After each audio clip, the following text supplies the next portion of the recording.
This is Boadu TV. Truth and integrity.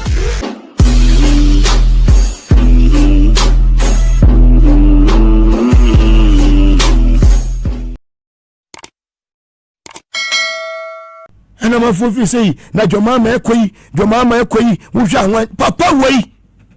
Miss Way, that's it.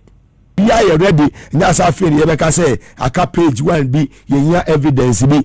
Now, what teen summer woman who be you? Jean Mensah, Bossman, and a year to take Munano. Said you know one near Sapa Pepe, and I used to buy and Subay a bay. Yawama High Body TV. Now, Mugabe Maase at TSC. Jean Mensah Lukwe isi boss and any 2 deputies so say kwan bia so mbeko the papers are ready, petition are ready, what the court amaye you munyina di adwuma no muntimi ye o so muntimi ye Galamsey fight no so nye izo se se mahama ne nkrofo yeru ama kofi boa watie sim excavators machines omo hye hey omo hye no man nyina Mugabe asha say ye campaign ama yeru Julius debra and your flag bearership race in the bed there. I said the Katian and Nam Eastern Region call thank you to thank you Ben or yet the campaign it's Mugabe Maase say ma Julius debra yet Mugabe Maase will political power to those who don't, from those who have economic power and those who don't, from those who dispense justice to those who receive justice. Very well. Not just say, Mamia, Eja Nikunu, Ene, Eya Jugati, Ya, your friend say, Eya Ifuagati, or no, and Eya Ghana Bar Association for, or more Penya, or Dawamo, or Bapenya, or Dawamo Ano. And it's him who they are 2 dry enono. Na ensemble na edujita makro ekokaye edujita makro kase the current advocacy ya chese wo hwe some argument awodua Ghana Bar Association wo mo edi 2 dry no mo keka efa justice chief justice yi na die Gertrude tokono ho no enya ade ese impeachment process no Ghana Bar Association almost stands on that issue no na enya ade eso eni omo ye partisan na sane ma no enya ade ese eboa yen amanyo sem no ekoya Charlotte se fa so ko ye no se obi sa mra na eyi obi na afi ni ebeda ho be ho te se de eni ni mra na amfamra kwan so de a na che se eno de wo munim de okanti breaking news a na wie me de ema wo se Mugabe Maase Mugabe Maase ya me ye Ghana ni ba matabri minkrata nyina me ne me lawyer se kuku dan fo atrase ya che say enema bia me hia all the evidence ya me hia ye betumi ama Jean Mensah Bossman editete akofie omobe free office so ni ape omo di sefata say omo mefa sa akonya no no mututu ne ma yie e wo electoral commission ho no nkata ni nyina aye ready ya senyame eya adoma enche bia nkata ni nyina no ye betabiri mi nyina akodu bia e wasa hedan eko na nkata no so etumi akodu mpanifo ani mu ahwehwem se de bia se media Mugabe Maase odi mi ana odi asemu se me sori na me ka me ho se me ya ade a me ni evidence ya enya de se me ka me ho ana me wo so me ho na me so me betoto ne mayie ama Ghana fo nyina ho se the current a commission maami a wote woni ni 2 deputies Bossman ene tete no they don't fit to be in that office. Ya was say emrani ni omudi 146 ni pepepe in the Ghana Bar Association mini baby amudi mutibe kwa akobo sanse 146 no eba aba besa ye adwuma biem said you know wanani ye no sa pepepe ana Yesu maye no so be den ebeye ma wo sa amafo ayesulu ba ye mo ye di slow fo mu fichine no atankolega biga de Mugabe Maase the capacity man no want me enfa me fichine ti bibia ye ready nya sa aferi ye beka say aka page 1B yenya evidence bi na wotin sema woma hu bedwuru sema womu no adam ya press conference akasa mekwa submit me documents no and bo say yes atankolega biga Mugabe Maase me da me na mo mada no na che se me kumi nkrata so a me hwehwe mu me kokra me evidence awodu a me kokra mu ye gire so perfect intu betimi aka watch my lips some aye kradwa me de me nkrata ekwa kopie mu mpenifa so ye na impeach eye sa se prima facie no mutumi establish ya ye maame bekwa kopie mu council of state for so ye no mo ahwehwem Jean Mensah Bosman en eye tete munyina no said no one na ye no sa pepepe na yesu maye no so be dey ebeye you know say I'm not the type where obetimi compromise be any I'm not the type where obi betimi influence me with money house or whatever say me kase me ya dia we ye den meye and me so me no start game bia was me no ye dey wi pepepe na me make sure say nkunim die no eye the angels no me angels no mon disappointed ti before say me ye bibi me to na mo bia me we na angels na ka say go na my head my call for the direction it is say dear edaho ene ewie eno no ene edai eyeda eye ukuada edu ukuada sia na chese makai Dr. Omanebo Amamutala Dr. Samosapon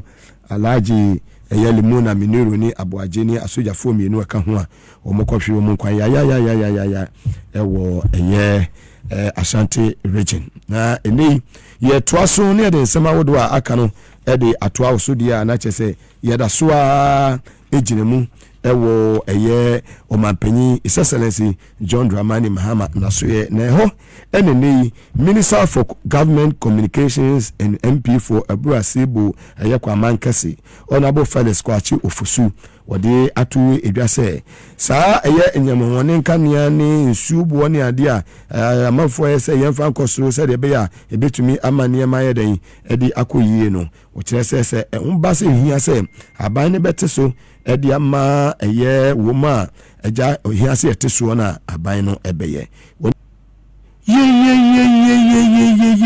shani delivery excellent one rush will take any time point by point sentence by sentence wasamrazi bibia kama kasa ne da form boko enye gidi afa kufadu mu de mu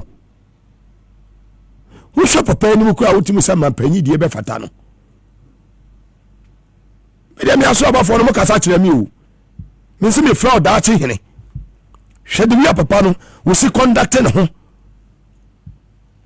on rush on pressure na se aye chane de sense fata ko na de shewa ba wura to ho ne papa yi hwe de wuya obi esia atira Jonathan good luck to Jomama to no ka se wie na sa brofo anya to came to went won't be wom sentence nyina de dana kwa mu kama sa Jomama de ne bebepe hey ndisi mu wa mema ne mrati o mrati emma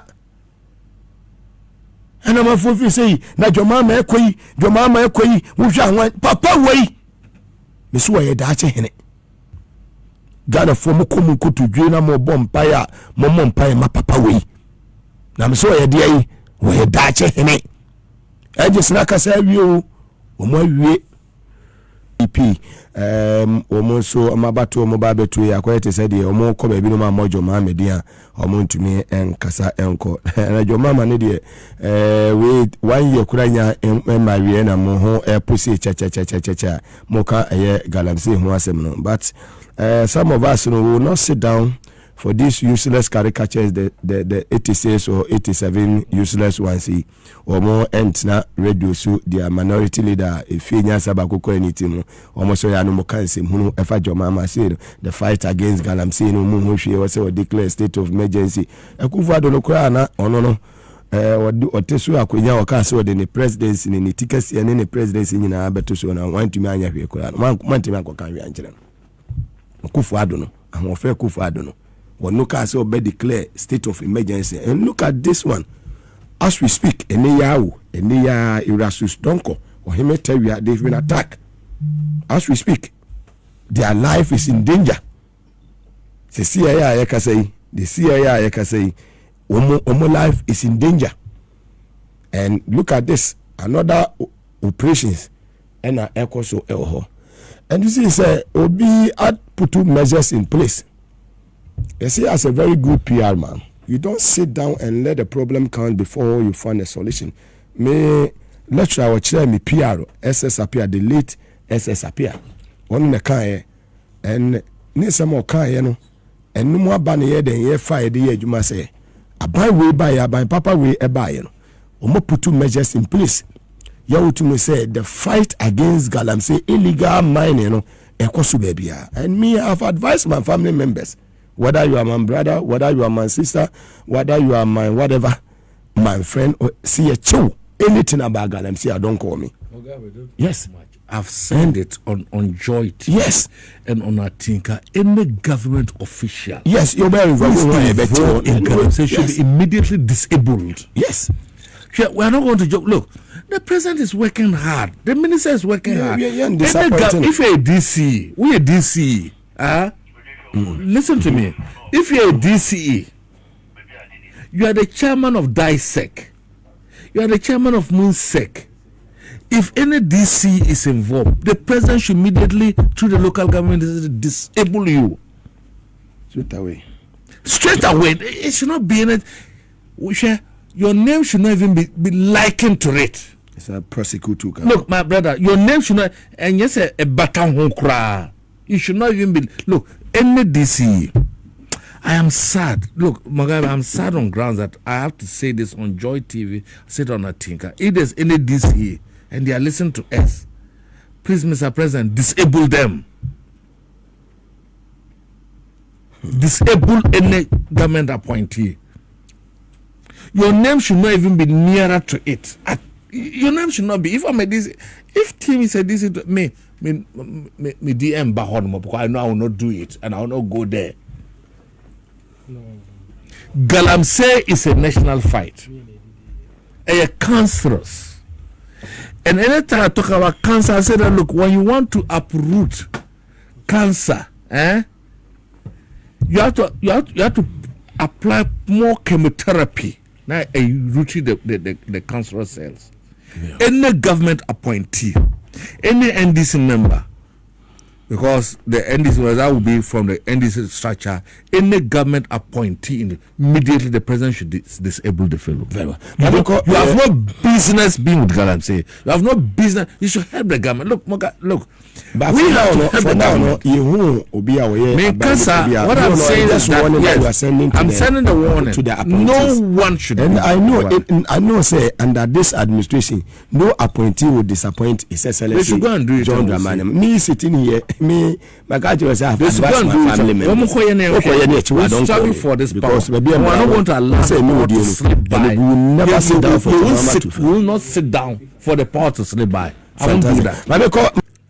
Debi ameka wa say ameko nyina empatu mmere udu ameko a ebeso ni deso ene obeko na ebi abre otu wi a adebecho obeko na ebi abre ni nyina abre a mfaso bi anche da maso because ebe prokra sana nyankopon hye na de bribia etoye wo se obi akọ agware na omaya na opese osiesie no ho yenti ene yati asema de ejina wa odi so na maka kire minu anu maka se obia de obia mre enam kwanso obia mre nam kwanso President Mahama policies odi abetu kwan mu no ana wada na di no uyi adwumawura uyi feed Ghana uyi nkokon ketenketinya Mugabe bebre na wo ho ma ebinuma sebe ebia asem kan Orinya Kanko Forestry as deputy CEO.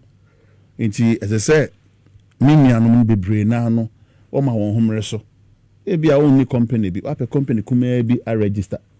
Mugabe, and no betimi abue kwan ma wo. MP wo ho no got bi da ha, ye be si esiwu. Obi be ma no akwa akosi. Inti nyeni nyina na ye be kwa kopie wo. E bia office ba kwa na ebie mu. Opportunities bebre ho no ma as I say ye grab ya nye careful that na meka be say ye nuanom MPP fi na be say atwa ho aba be fast opportunities nyina avail no yi na wadi wi a won san sebe abe kan sema eni mfa so ede agu ngani mu ase make mama example bra what tier 3 tier 2 tier 3 ne buy no na companies akese be rogana hanuma endizu na e no anka obetimi akoye fund managers e bre na ankoye ye ngani buy ho so na MPP fu na mum na akwa ntu be hwa Honorable Haruna Idris Abreso.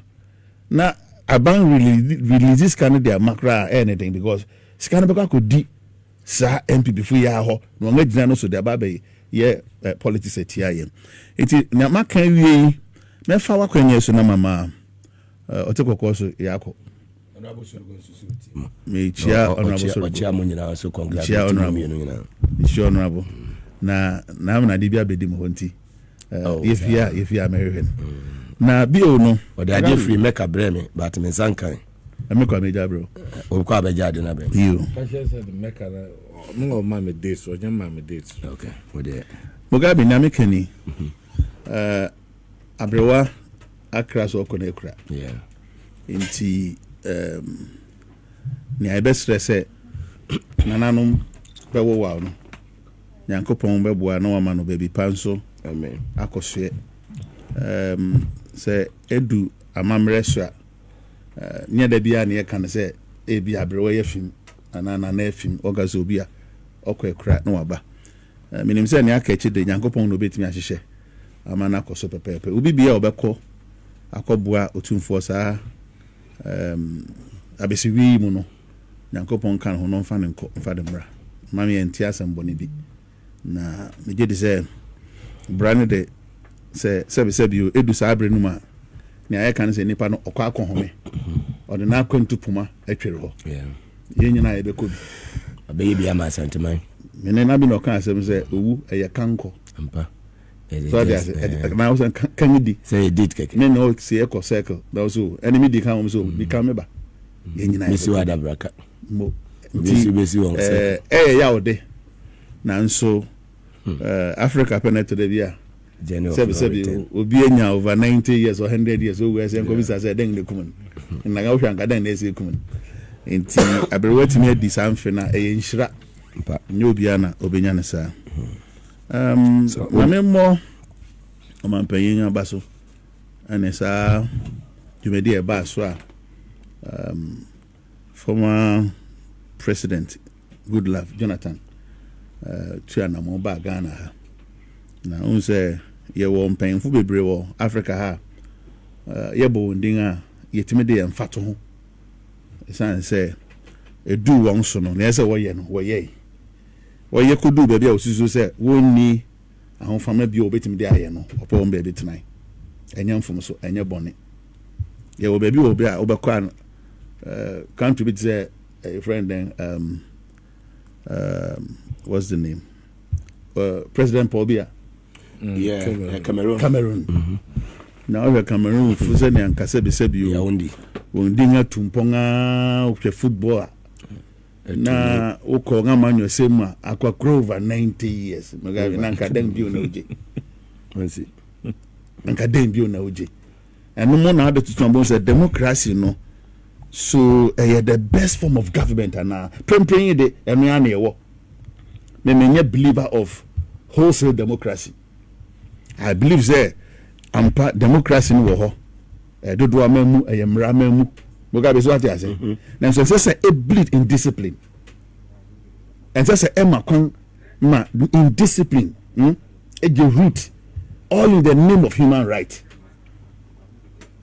so na me can what you say yeah ya jije so ya mana kodum pempensu bi a untim say democracy ne ya the papa na de brain a sebi ya sha so nko berema bi a de obe waro bi aba ko nti anka na yefe Mugabe oberema we ye ba ko ana obedima ware ebien a eno nye won a wode saa chire ne bae no enya de a won endorse saa nipa na wo so obia ba ko oberema ba ko ba wo so sanfa oberema sanka we no hu bi man de be ma won kwan enti right no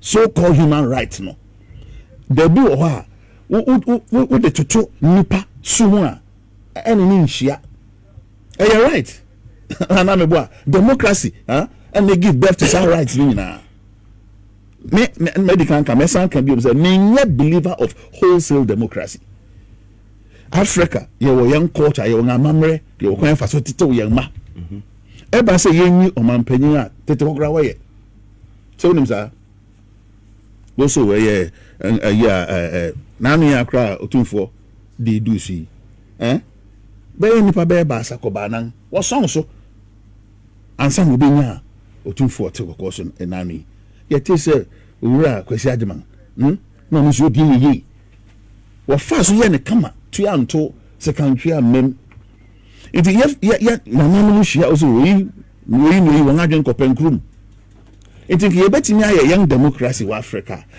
to young amamre enchene eno na nka mehwe kwan democracy made in Africa obuwum nidi wum opepa wum kwasafudwuma wum si e de ho ba afore wum mpato na me ka want ase pempranyi akoye capitalism nkwan of democracy. I don't believe in those things. Say me wa hoden yen fan kobo yen nsumu kwan yen fan ko do krum yen ko fa prapra go so there bi obi an first camera na yen puni pa ba ko yen fa man yen tu aneka ntina me de say me just social democrat because I know the esikafo won kwan e no ntre so obi an koda kom aban wo so sa be ma o de sa amam nchiche de tom no o say ehia fon so kosi na ahia na ese won so survive into Scandinavian countries no ma we gan wo here social democracy no won hia ni bubu wo so what I say and won sika ni papa chance wo unlike America be called ebi da gotem ebi da bridge ase ebi nso anya won ho mo ho no ye won fa because a God for us all, each one for himself.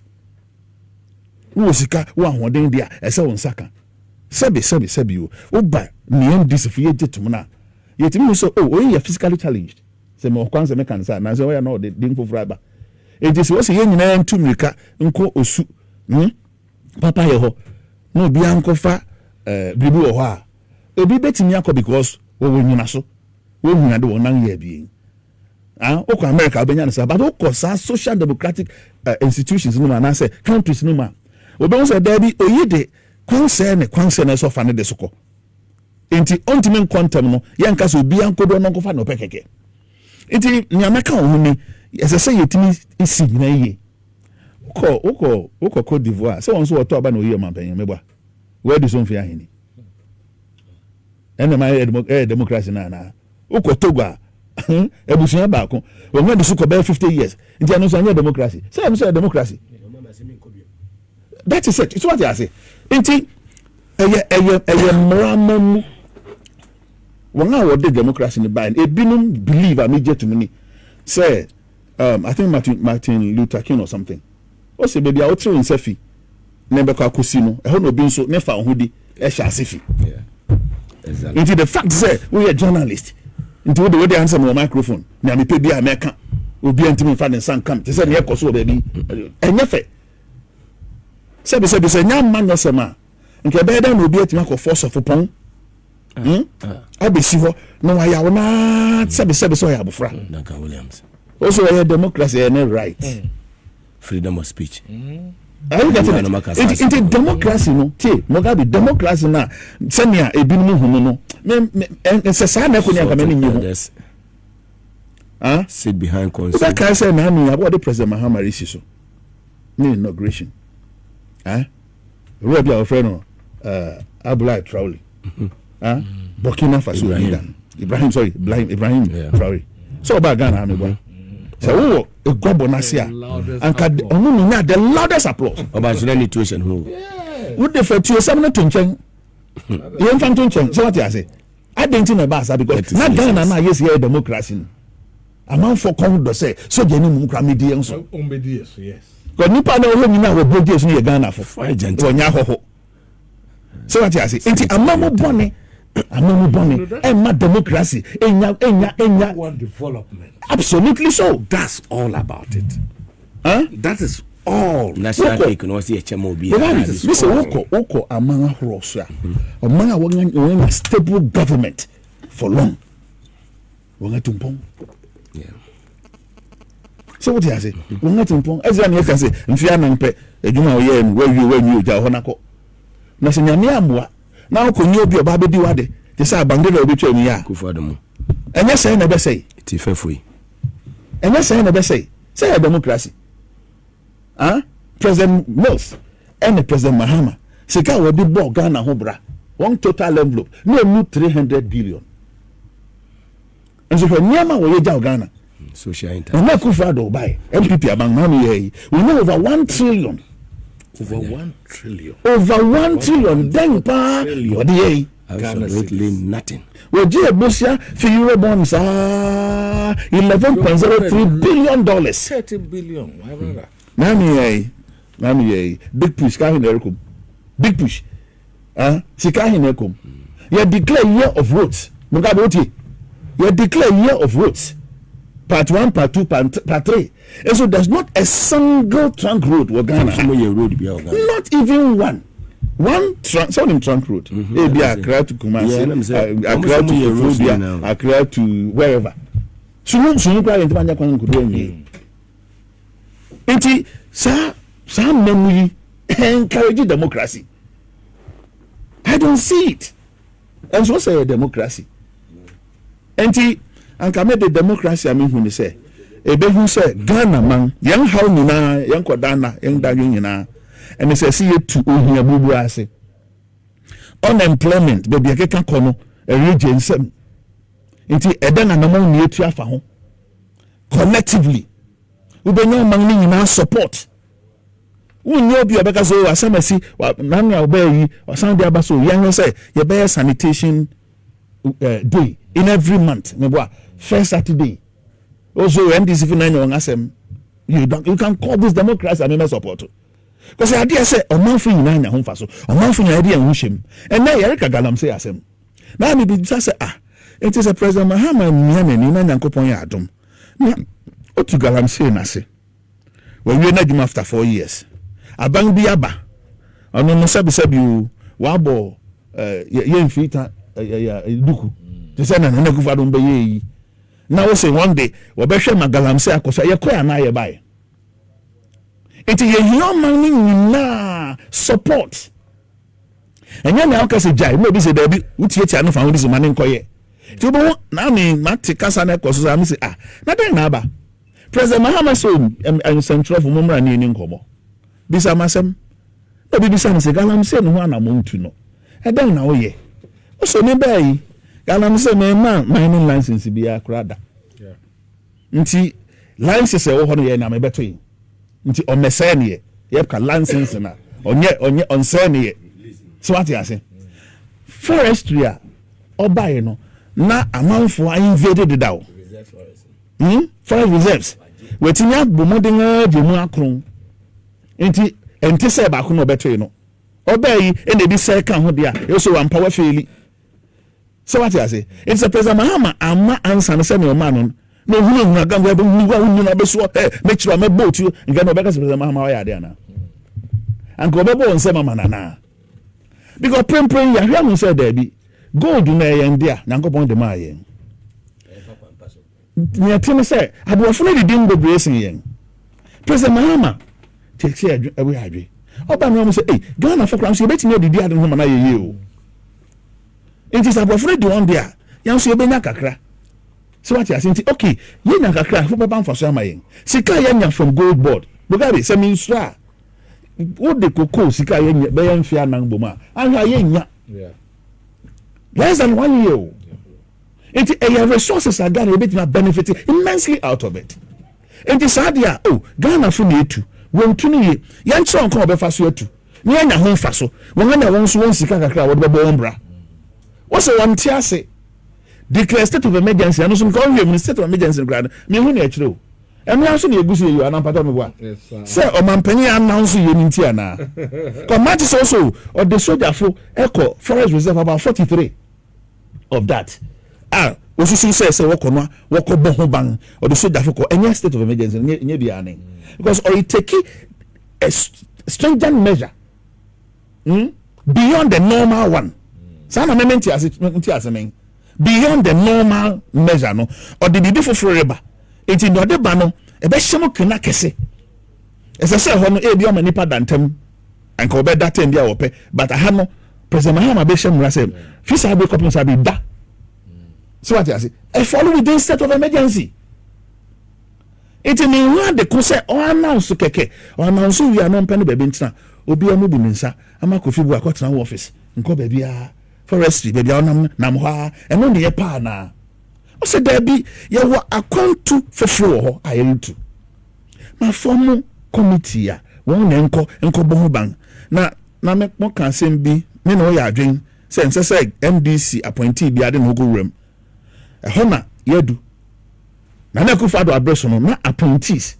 of government no ye minors no what to Galamsey for Boadu the catcher and doctor professor all right sabri yente say MDC appointee be unknown ekoye Galamsey nti ehono plus wo ho e ma ban right allegation ayate say also e bia from illegal tax force illegal tax force won we say watching crofo so kase ye ma ontu na bia wa pe bibi kakra ma wo me who say enka me kwenu mum tieni yo me support illegal tax force move in the fight against Galamsey than an appointee himself involving himself in it. It is she know what say President Mahama approach and MPP Nana Akufo-Addo approach the same. It is not. Even an appointee. It is not. We are making a lot of strides under this government. Sabu 2024 alone.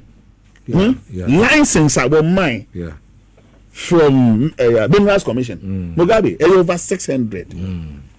Since thousands I stand to be corrected. No.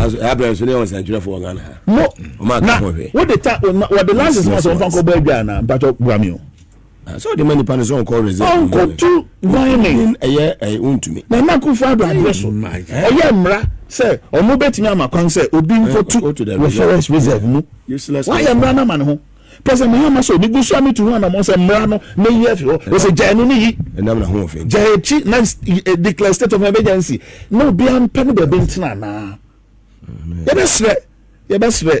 Oh, yeah, will be me who India will be 8 years Mugabe hate campaign and a binum etu who was against President Mahama. Between 2013 and 2016, President Mahama launched BB say, "Yeah, say quotation proy, uti ye be wayeni." So name and shame, ye expose. What say? Quotation proy doso. Nia President Mahama ye na Akufo-Addo buy no when ya. Number can no hold that. New West performance 43%. Okay. New West performance. President Mahama Koya could do 48%. Now Akufo-Addo 44 that. No, abon. Yet nipa ban here and workers. When you now call hibernation. So-called bodies are one day. Murano one word you now senior journalist for. Ghana Bar Association. Say Abraham this is where no find one voice. I look at the leader. Abraham people swear. There's a holiday. And see President Rawlings Abreso. President Akufo Abreso, you yanti one kanda. Not a single statement. The copy say President Mahama no sankanya won hu biom. Na Akufo Abreso yanti hwe da Charlotte say there's some article 146. I'm going to do the petition. Mamia, no head. Strategy is ready. Mugabe, Mamia, no head. Strategy. The same article 146. Obian Kasa. Obian Mwenano. Charlotte say petition. So, Obekaya. Nipa Basa pen to show when him. What the petition command and Akufo-Addo no send the call back so when your corrections. Mugabe, Ethiopia. Petition now be grand command and Akufo-Addo. Or send the map petitioners so when your correction once and family. No refi, no gana na wo. Timo refi. Invisible one. It happened here. Nipa bient me and show me face me asem say na me no bentin. Nipa bansa pe no nya lawyer bi e do ngani mo push asem na kwai. And lo and behold, it was carried through. Next week. Because of say Charlotte say on sister register. So-called Dr. Baumia allegation. Yeah. Say foreigners young room ogofa nipa be esia. We say me 10%, ogofa 90% number. I'm not that bepem ne. Because of unity Charlotte no from committee, right? One eminent justice CRC whatever crap.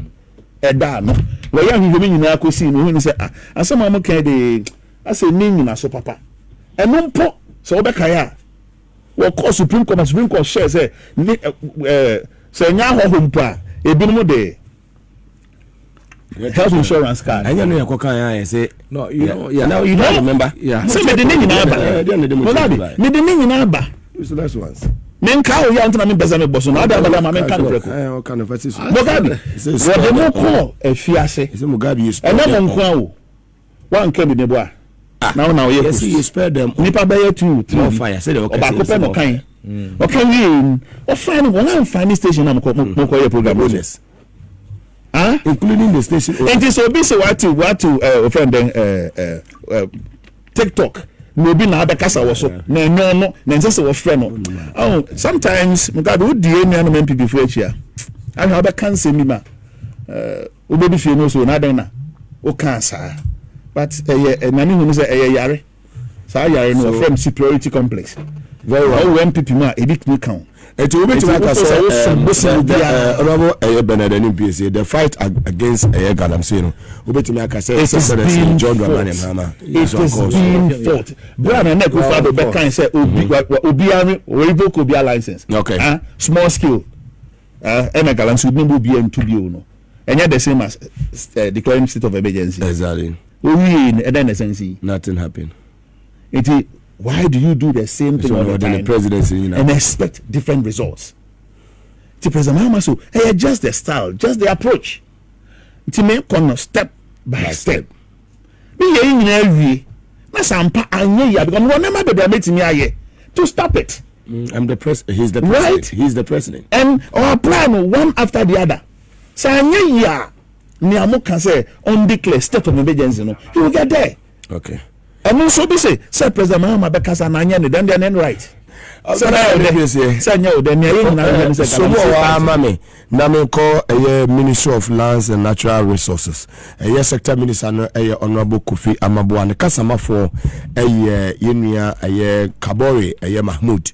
Yanino Kotriche on Komo na Ajai Yehunia Ecoso. Yenia a Kabore what yanka Yamakwaba Eddie Free Ministry of Lands and Natural Resources as we the bar a TVS was at the power FM inside policy media so area. Yes, International Mugabe. Ministry of Lands and very well. Since I can say more, only Minister more here for Ghana. Your Ghana position we baby I want to who didn't baby ye kakrama and say what on road is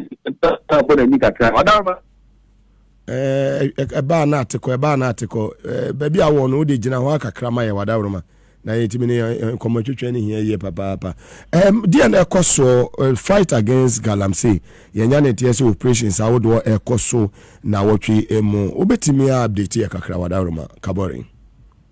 But that's the me more so my basha way na motive no as for body at that journey to my mamisia Ghana mapini na say is a man on the Juma power as so yeah share from good to and sa se kwa brutua ono nyamfo Emmanuel Makufubua butua no Juma di ba ko esi na ni su kese pa ene se ebeyi kwamboni etufu magudi e friend Galamsey e fro mai mu kwata na yasesa no to no kwampa so ama omai afano to mapafra elti ya baba mu na olu Mahama de ko butu aso e ho no ne ma hodo no anu odi gu akran se bimpeni se e babu wa mo ja onan na wo ha bo ja onan de nka wo ja onan nke ye enti nka ye nyina ye mfiri ye pum kwampa so na se pa ide gbogbom with responsible cooperative mining no enyina nka ye mo abo ye ho na abanse se odi mining ye mfa no mum na aban mo aye ni ntu no kwampa so. But said the diet can easy be a men's room. And see, a word depending on what, despite is a pie, the go going in ano. One of the Omdasia Subrancia. I am one or many customers of Musenwo, and soon one or many customers of Senwo.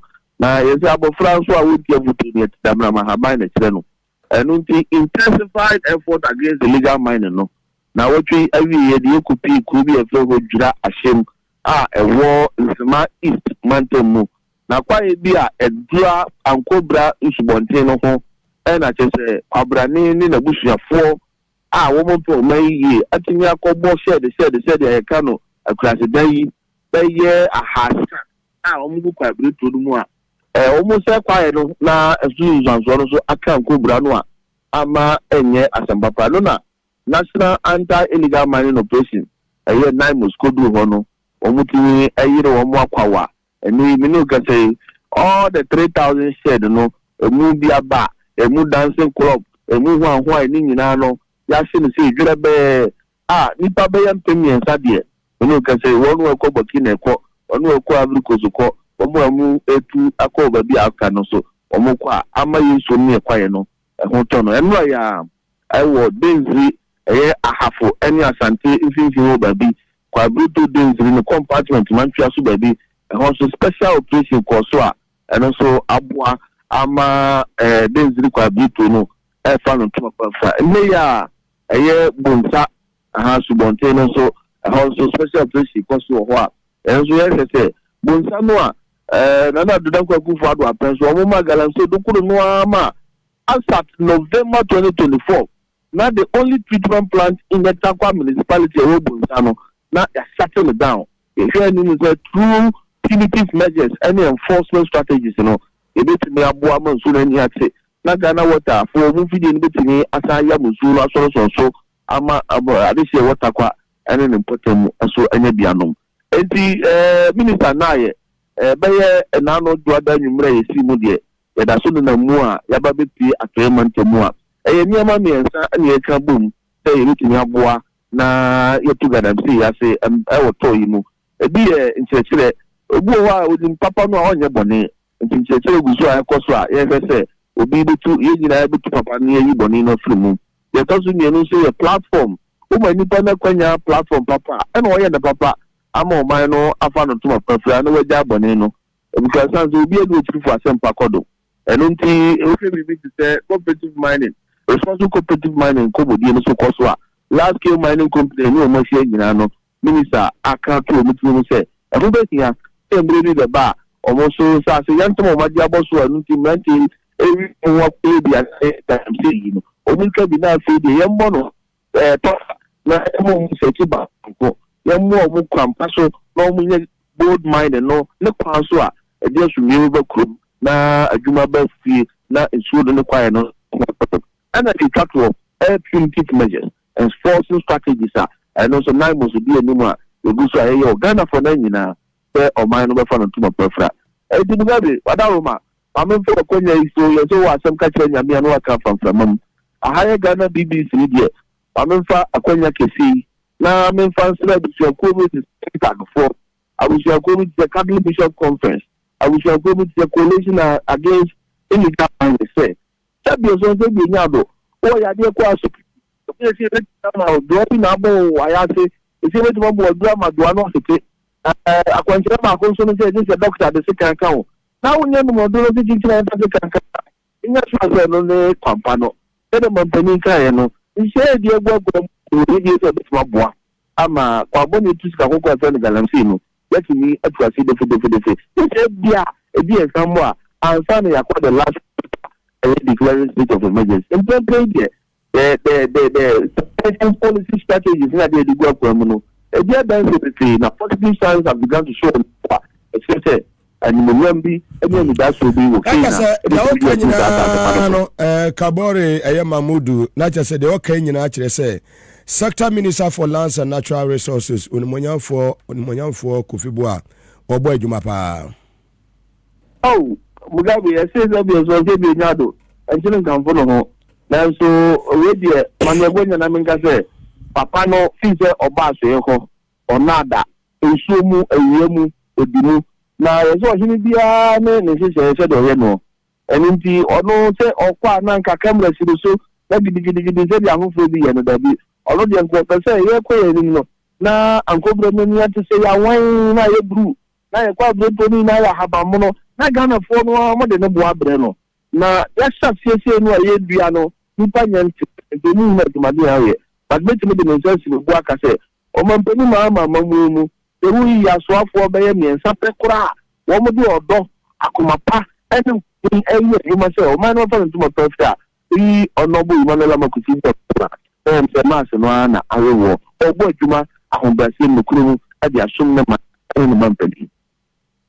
Very well. You better say Kabore Mahmoud, spokesperson Edema Honorable Kofi Amaboa, Minister of Lands and Natural Resources. Kabore Mohammed, you better say for your time and you may Suma Sector Minister Honorable Boamaye say Yedana say Ebona Basu Ejumapa. Fantastic. Live on TV as I said, and also on Power 97.9 FM. That was our brother. Was a spokesperson Edema Honorable Kofi Amaboa, Minister for Lands and Natural Resources Inuya Kabore Mahmoud okase ye papa pa enche ya no him teria ebetwetwe komo him na oyemi classmate or secondary school obo ejuma papa oni Erasmus Donko ya omo Insura FM multimedia obo ejuma papa oni enua Erasmus Donko e ba Galamsey ho semna omo di mutintime ye pa no PSC bebrem na the mercy na fe no ye besa kwa homa no subim na yasa akohwe attacks ni ade a ensentrefo no subi FM Erasmus Donko and especially yenua ohemin teria Mugabe na me the man risi na man si no ma me mfa kwenye so na ye mo owura ama kofibu abaso papa no krai say da me ni Kabore kan no we ministers a fi say one appointment by won asomu nyo won da say obenya no ho afa say bia me kotena say ahome ba ko ye owura ama kofibu ba ko so be ye Minister of Roads and Highways owura Kwame Abuja because a challenger e wo ha we need time to rest. One so I respond positively. What did you ma? So what can you be say? Now per se no tiwa. Now bet me a sheno. And it's a day a drew begum near to near a best friend or young cousin, your friend Alon. Right? So one year sa in Sunankasa bet me I find a natural course any beijing, but and yet dakro ananu and 1 week. I bet take it time. Near Ghana for expect say President Mahama Bay Nanko Huya and Zubi any adan. Quite between you when SU Manasanga Fly, quiet the dow. Hearing Yasa for new print, but data and support to one hour to say to them no President Mahama a failure Galamsey fight no. Data doesn't support it. Been an American I say, what to Tonga? She knew why ya I push it near a better you know. To its worst form. No no respond positively to the right direction. Until say obaba bontin so say na netini no. Me just say okun ed will be an obitima say Galamsey near to as ewie. Nipa ho ade. Na mom anamuntu a ebetimi atu na ya sustain no. Mugabe would declare state of emergency then I will be lift it. Now lift here. Then nebema yansanko so how no biom. How to sustain it? Tina President Mahama say pay or no understanding of the situation. And the same osusu says so to one among fano. Nia ori beti mi aboa. Sika Ghana for de. Sana me no one. Be susu say and no na won treat. But here say you bet you on kwan papa. You be fast to. And what is say honorable friend Squachu Fosu Ekasa e odi atodwa say abano the measures be to akwam. Ya just say soldiers say military no. E be more permanent place. Yeah about 47 or so. Areas ya omo say Galamsey no ho ayese pa no omo de omo station omo ho a be permanently nya de so mo be ko ho no maba mo be ko no maba oyin me tawia adwuma ewo Insura FM ma multimedia we yemi nua prekope nyina ko school together oyin me awia me mo akwaba e de ba TVS was at the Power FM so me nua you so Mugabe na pom to say Boadu okay very well attack awunyaye ebesi sabre ewo aye ujumedi ana odi sense ntwe de ma multimedia ya wo Insura FM ne Love FM Kumasi ebesi no etesan wapom tesan afa attack ya wunyaye ewo Galamsey for isem me don say make say finish abra semosi yedo me kono na me kuta media mo na me de call Galamsey site honum forest reservoir so be kaya abra ama kofi bua obaya also for Idimedi Dinka, Mubabe Odika, Koye, Galamsey site, May Sabi Akoya being some Sony, the Kobe Mujani, Edemekra to Homagana, Sabre security operatives, Mema, Attention Gramu, Kuta pump action gun, and may a bank access to you at the group so, and your baby has a tunnel, a offense shelter better. 1 year for 2 there was sentimental. Make on the medium acquire so the medical can dance so the PA now Minkuta Mudium table neighbor can say I went there in peace. Then I came back in pieces. As I said, one more to a family budia. One more actually cast on your pussy for actually cast on my area. And some job for your dear children.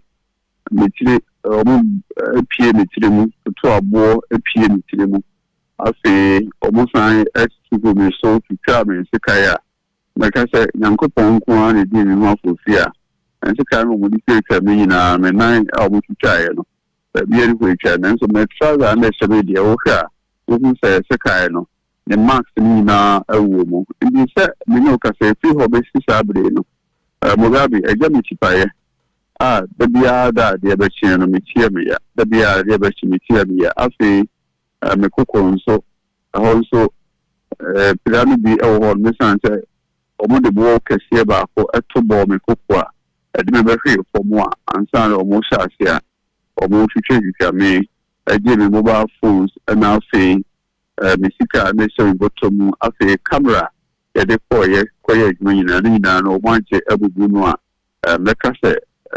Me won't tell me ABC and Abamo planning for any wedding come on. Ukrainian Abamo planning for or morning wedding come on. A chief executive officer, Emma Forestry Commission, a Dr. Brown. Yeah, fantastic. Which me I can't element says in both Brown on the Jinka home, 7 December said, what to say. Good. And so, and public relations manager, my Forestry Commission, Mammy, also, yeah, Joyce, so, also, enemy Jinka home. Okay. After, also, make us away, Birmingham, Sir, PR department, I say, Emmanuel Safonso, Yenia made Safonso. Manuel Safonso or Nanso, Minya by Joyce here, or the identity home, our home. I'll say, but to say, a cool to say, a cool citizen. Mammy, I will ask her, a duo, the Monso, and in the identity home, I was there playing. And women make us a nipa, or money identity home, a family piano. Now, so no question me, more, yes. Sector minister when you are aware of this, right? Honorable Kofibo, on any Kasai. Oh, me and Kasadi, being called on, which is a Mugabe, I suddenly see here on Sunday. Let me do a word in Quanquanta. Okay. Obi, I prepare me tea, a pimpan, me tea, my cocoa, orient idea, me de shako horma, and then that's what I'm saying.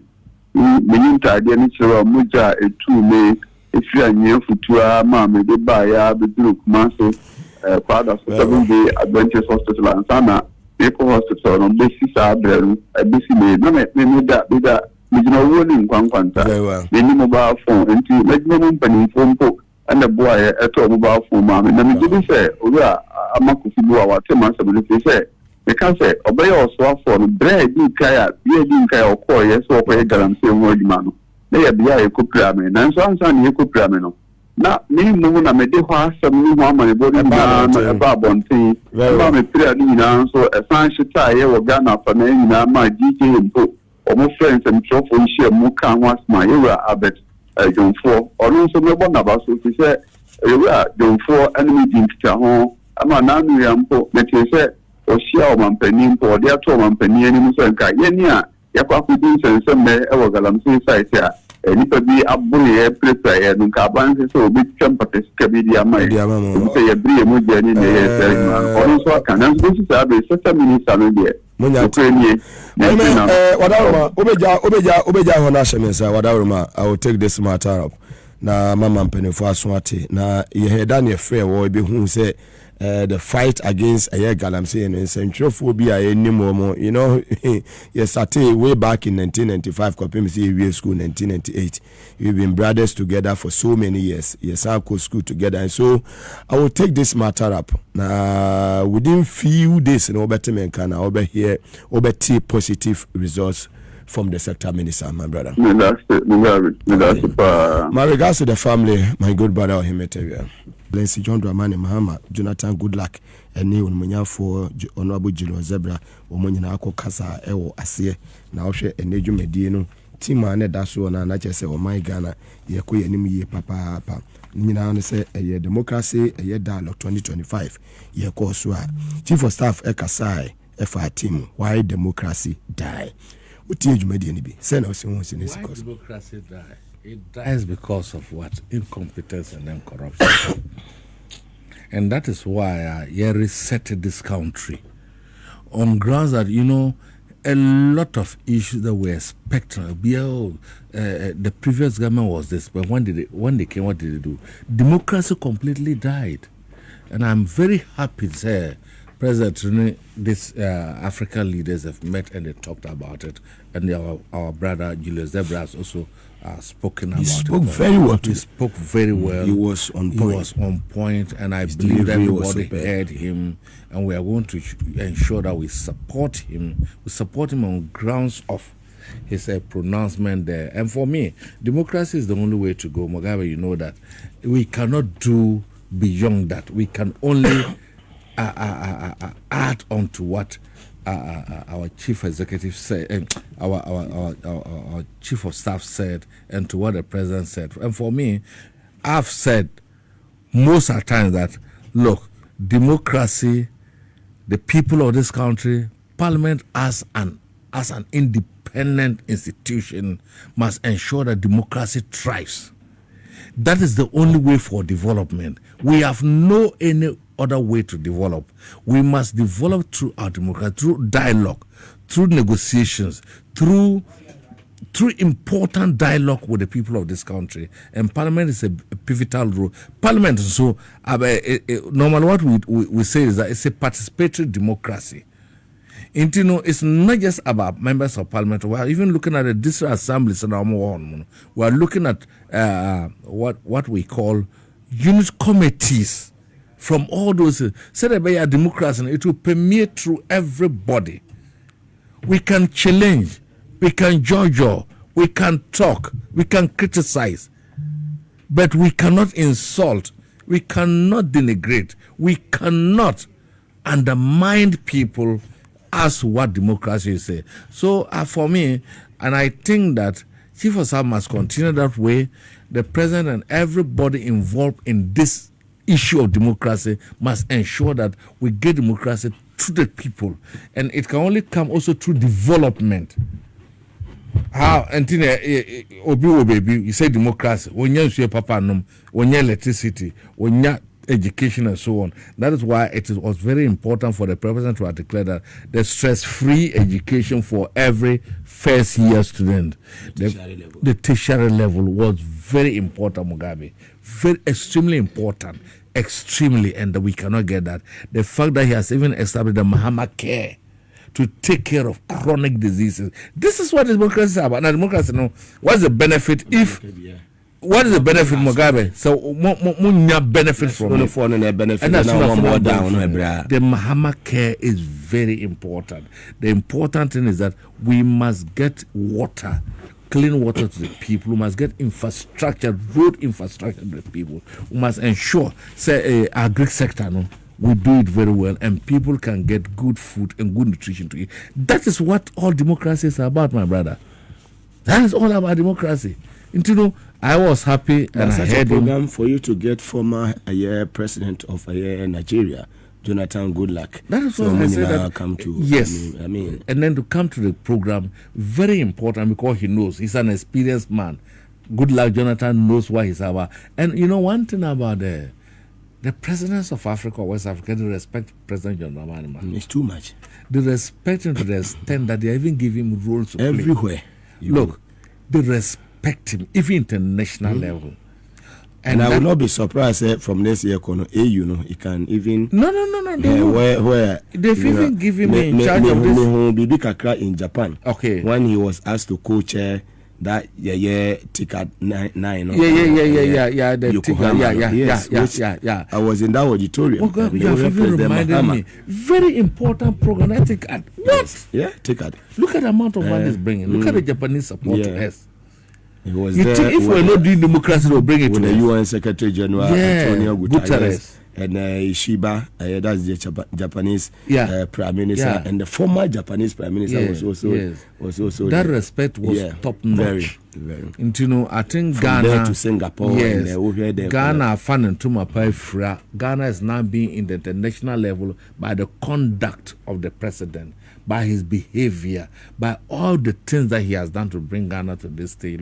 Don't let it, good name is in itself a resource. A resource. When you went with him, you saw everything. And no one can come and criticize you. You're a government appointee. Whether you like, you're a government appointee. You can't run away from that. And you have told people, and yes, sir, you have told them you are a government appointee. Yeah, it's there. So, and you went and then saw what the president and I'm proud did. of it. You must be. Yes. No, don't. Your population, you're saying. You must be proud. Don't run away from it. Publicly declare and be there. Yeah. And that was what you did. Yes, you have to. Why? It is my time. They can even go to UN meetings. They have no portfolio. They have nothing to do. But you saw them. But this one was a trip that was bringing development to the people of this country. And I'm grateful. I like that. PSA, now Honorable Timothy family, see what I remember.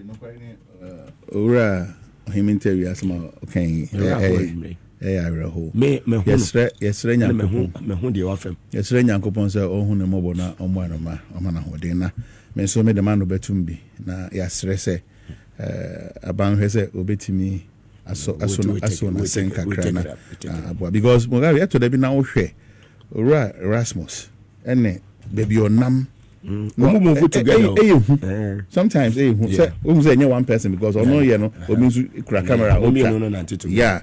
Enti mitimi say nanti sa kwai ma wonam nya krofi wo hu adan no obeye won wo hu sia na kwa be no ofa so ye sacrifice no kwai ni ye nyina beboa na ya bompa ya sopoto ya bo ngaba so ye hye one day because we say nipa te say brother jo edu we no wankisa edem a ebe hye enti ehia say obema aban so update na medical board minister Amakufibua ne nan pamfon so abaso na mame mo rasa me gemfi abaso em say ne me hu what times mu say Ghana Gold Board I command 9 months for no 5 pickups and I'm say 5 million Ghana cedis 50 billion old Ghana Adria there be America's rasa me or utility player what need be we if I why say so enti me bona baso na masre nyakopon ho den dia man ora eduza maklozo oye me boss me bona baso na ni nyina no me timi nka enyimi nua me boss madam fu ba ko pe ora afechi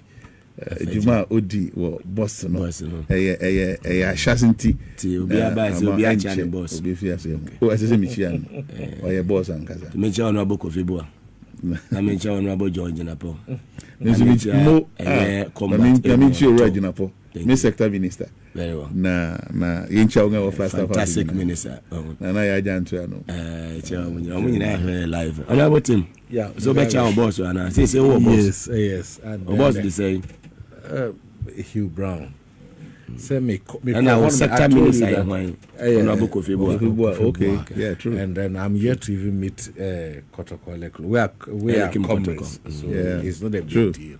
I'm watching. I'm a committee. Another fantastic. The most important thing is that Galamsey fight. No, it is not a joke. True. It is not a joke. Child's play. Until everybody who is an appointee of government must be part of it. Yeah. Make forestry like this. Now I'm going to make it a serious fight. Good. I'm going to support the team there. Going to support the board and I support the minister to ensure that we bring it to an end. It's not a joke. Any idea you did grow, my brother. You look over and say, "Oh, mommy, we are for this." Now, guys, so they are going to say, "Oh, school." Any day, What's into It is not a joke. Look, I'm so. Yeah, what's the point is that journalist into Zoom. Into a quiet tomb. The license. Yeah. And can you be I don't even understand the problem. What is the problem? If you didn't trust so. Are you getting what I'm saying? Don't go to the forest. Don't go into the water. Finish. No go. No go.